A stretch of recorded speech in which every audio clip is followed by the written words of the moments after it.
Hello guys, magandang umaga dyan sa Pilipinas at magandang hapon na dito at ito'y nagluluto na po tayo ng para sa dinner namin kasi Friday ngayon. Friday, happy day, family day, ganun po guys. So, for this video, magluluto po tayo ng paborito ng bayan sa atin sa Pilipinas, igado. So, ito yun guys. Tinulog na po natin yung bawang sibuyas, tapos ito, pagkagisa natin ng bawang sibuyas, hinulog na po natin yung laman na pork. So yan, igigis na po natin yan.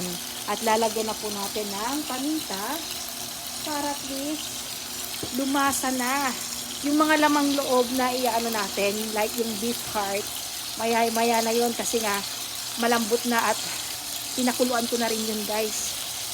Kasi yan. Igigisa natin muna natin tong pork. Igado guys, ganito yung version ko ng pagluluto ng igado. Yan. Maraming paminta, mas masarap. Ayan guys.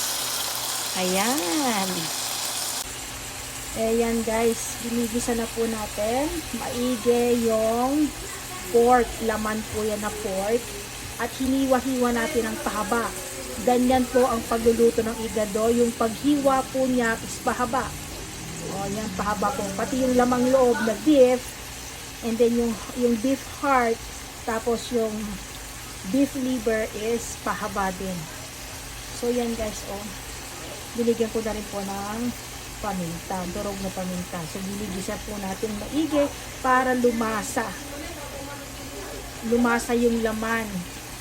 At guys, sabi ko na nga ba sa inyo, nasa sa inyo na yan kung paano diskarte nyo. Ito yung version ko ng pagluluto ng igado. Paborito ng bayan dyan, especially pag may okasyon.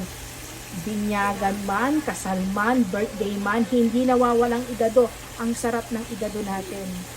Namimiss ko tuloy yung igado natin sa Pilipinas. Pero ito yung version ng American igado. Ayan po guys. So, yun guys, ginigisa po natin maigi yung laman na baboy na hiniwa natin ng pahaba. Then after that, ayun, ihuhulog na rin natin maya-maya yung lamang loob na beef heart and then beef liver. Malambot na po yun guys, kaya hinuli natin dahil nilaga ko na yan bago ko inumpisahan yung paggigisa dito guys. So, yun guys. Tignan nyo lang, oh. Ang sarap na yan. Yan pa lang. Diyos ko, nangangamoy na. Ginigisa ko pa lang. Diyos ko, yung amoy na niya dito sa loob ng bahay. At alam niyo naman, Friday ngayon. Happy Friday family bonding. Ay, alam niyo naman yan. Maya-maya, maingay na naman dito sa bahay. So, yun. Ayan, hinulog ko na rin po guys yung lamang loob. At yung pagkaka-slice niyan is pahaba. Pinalambot ko na po yung kanina kaya hinuli ko siyang ginisa. Ayan. Beef liver and beef heart po yan. Yan ang yung laman naman is pork pero ang ginagamit ko po guys pagdating sa lamang loob, ang gusto ko is beef guys. Mas mananam na beef so gamitan mo. So beef heart and beef liver and then pork na laman naman guys. So yan, combination of beef and then laman na pork. So yan, igigisa po natin yan guys. Paborito ng bayan sa lahat ng okasyon, igado. So yun, pagkahulog ko po yung lamang loob, ginisa po natin ng maigi. Tapos sinabay na po natin yung mga liver spread.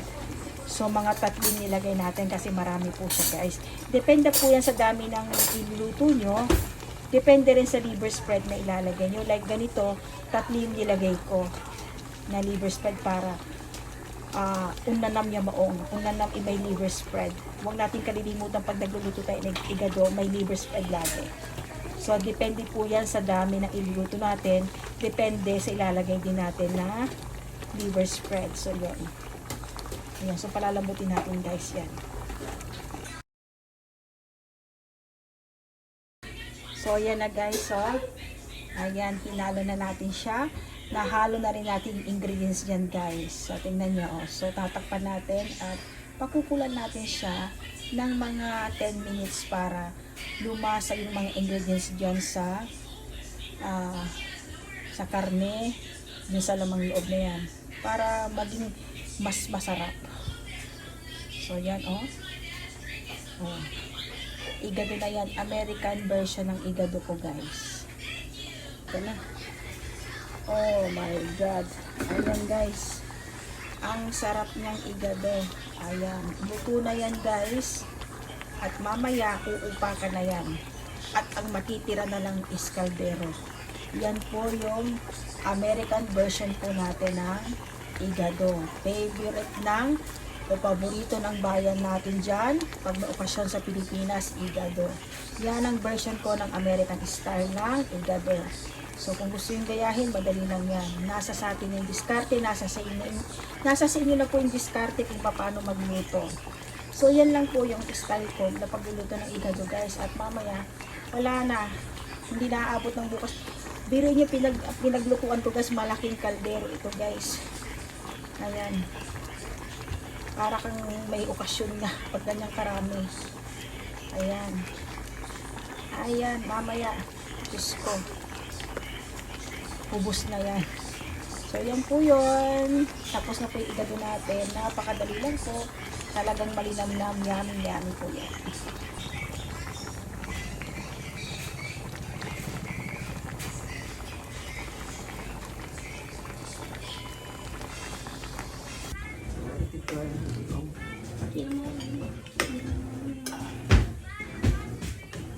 March on! Diba? Brown. Meron na din. Yun. Yung brown. Lagi na namin nyo dun. Yan po! Yan po po! Kitas na isa. Kumakain na ng igado ito. Anak ko, yan. Pagkaluto tapos. Mga kalarunan. Sigap na, nakakain na, kumakain na. Ayan. Ma, nagkakata ka?